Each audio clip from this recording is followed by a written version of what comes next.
మాట్లాడారు. చాలా బాధాకరమైన విషయం. మొన్నటికి మొన్న తెలంగాణ ఉద్యమకారుడు అభివక్త గణపతికి చాలా సంవత్సరాలు మండల అధ్యక్షుడిగా పనిచేసింది. మొన్న చిత్తూరు జెడ్పీటీసీగా గెలిచిండు. తర్వాత జనగాం జిల్లా పరిషత్ చైర్మన్ అయిండు. తర్వాత జిల్లా అధ్యక్షుడు అయిండు. అందరికీ తెలుసు పాకాల సంపత్ రెడ్డి చనిపోవడానికి కారణం ఎవరు? ఒక్కసారి ఆలోచించాలి మీరందరూ కూడా. ఆకర్షితోటి సంపత్ రెడ్డిని చంపిన విధవ నరరూప రాక్షసుడు కడియం శ్రీ అని ఒక పక్క గుండెలో బాధ పెట్టుకొని కేసీఆర్ గారు ఇచ్చిన సీటు పార్టీ గెలవాలనే ఉద్దేశంతో ఒక్కొక్క కార్యకర్త గుండెలో బాధ పెట్టుకొని అయ్యో రాజన్నా నీ టికెట్ రాలేదు, కేసీఆర్ ఏమో ఈ దొంగకు టికెట్ ఇచ్చిండు, ఈ దొంగని చూసి కాదు కేసీఆర్ గారిని చూసి ఓటేస్తారని చెప్పేసి గణపురం నియోజకవర్గ ప్రజలందరూ కూడా ఓటేసి గెలిపిస్తే విజయోత్సవ సభలు పెట్టి ఒక్కొక్కరిని లేచి నిలబెట్టి నువ్వు చేయలేదని చెప్పి స్వయంగా సంపత్ రెడ్డి గారిని పార్టీ కార్యాలయంలో నిలబెట్టి నువ్వు జిల్లా అధ్యక్షుడివి, నువ్వు జెడ్పీటీసీవి, జిల్లా పరిషత్ చైర్మన్వి, నీ రాజవరంలో మైనస్ సెట్ అవుతుందని చెప్పేసి ఆయన మానసిక క్షోభకు గురి చేసి ఆ రోజు 11 గంటల నుంచి 12 గంటల వరకు ఆయన బాధ పెట్టి ఆయన బాధతో మనోవేదనతో మరి ఇంటికి పోయిన తర్వాత 5 గంటలకు అప్పటి వరకు ఆయనకి ఏ రకమైన బాధ లేదు. ఆ ఆలోచన ఇంత కష్టపడితే నేను మొత్తము నా భుజస్కంధాలను వేసుకొని ఇటు గణపురుడు అటు పండరాశ్వరి దగ్గర అక్కడ 2 దిక్కులైన బాధ్యత నిర్వహించి నేను గెలిపిస్తే ఈరోజు నన్ను అవమానపరుస్తారా ఇంతమంది ముందని చెప్పేసి మనోవేదనకు గురై సంపత్ రెడ్డి గారు చనిపోవడం జరిగింది. అది ఇండైరెక్ట్ గా కడియం శ్రేణి గారు చేసిన హత్య, అలాంటి నరహంతకుడు. ఆయన సంతాప సభ జిల్లా కేంద్రంలో జరుగుతూ ఉంది. జనగాం జిల్లా కేంద్రంలో జరుగుతున్నప్పుడు ఆయన సంతాప సభను పక్క పెట్టేసిండు.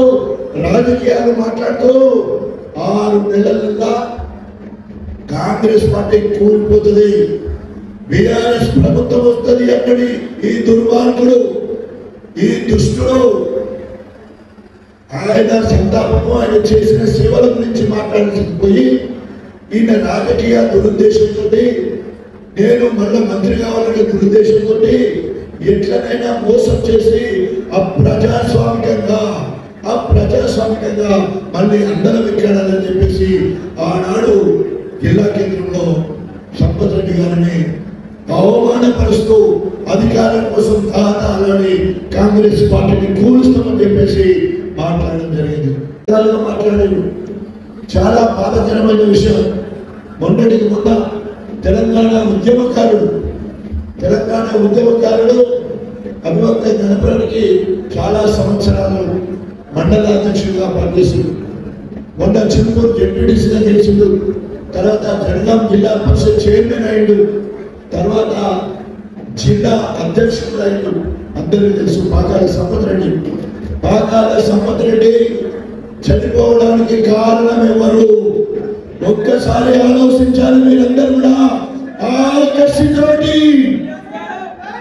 సంపత్ రెడ్డిని చంపిన విధవ నరరూప రాక్షసుడు కడియం శ్రీ అని ఒక పక్క గుండెలో బాధ పెట్టుకొని కేసీఆర్ గారు ఇచ్చిన సీటు పార్టీ గెలవాలనే ఉద్దేశంతో ఒక్కొక్క కార్యకర్త గుండెలో బాధ పెట్టుకొని అయ్యో రాజన్నా నీ టికెట్ రాలేదు, కేసీఆర్ ఏమో ఈ దొంగకు టికెట్ ఇచ్చిండు, ఈ దొంగని చూసి కాదు కేసీఆర్ గారిని చూసి ఓటేస్తారని చెప్పేసి గణపురం నియోజకవర్గ ప్రజలందరూ కూడా ఓటేసి గెలిపిస్తే విజయోత్సవ సభలు పెట్టి ఒక్కొక్కరిని లేచి నిలబెట్టి నువ్వు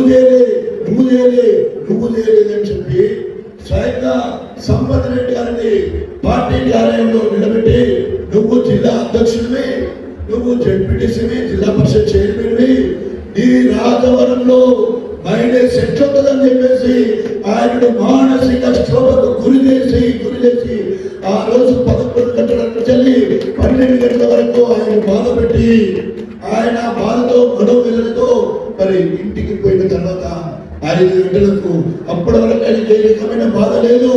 ఆ ఆలోచన ఇంత కష్టపడితే నేను మొత్తము నా భుజస్కంధాలను వేసుకొని ఇటు గణపురుడు అటు బండరాశ్వరుడి దగ్గర అక్కడ 2 దిక్కులైన బాధ్యత నిర్వహించి నేను గెలిపిస్తే ఈరోజు నన్ను అవమానపరుస్తారా ఇంతమంది ముందని చెప్పేసి మనోవేదనకు గురై సంపత్ రెడ్డి గారు చనిపోవడం జరిగింది.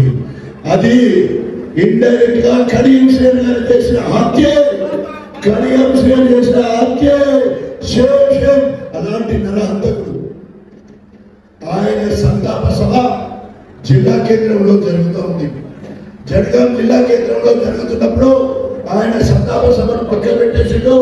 రాజకీయాలు మాట్లాడుతూ 6 నెలలుగా కాంగ్రెస్ పార్టీ కూలిపోతుంది, బీఆర్ఎస్ ప్రభుత్వం వస్తుంది అక్కడి ఈ దుర్మార్గుడు, ఈ దుష్టుడు ఆయన సంతాపము ఆయన చేసిన సేవల గురించి మాట్లాడకపోయి ఈయన రాజకీయ దురుద్దేశంతో నేను మళ్ళీ మంత్రి కావాలనే దురుద్దేశంతో ఎట్లనైనా మోసం చేసి అప్రజాస్వామికంగా మళ్ళీ అందరం ఎక్కాడని చెప్పేసి ఆనాడు జిల్లా కేంద్రంలో సంపత్ రెడ్డి గారిని అవమానపరుస్తూ అధికారం కోసం అలానే కాంగ్రెస్ పార్టీని కూలుస్తూ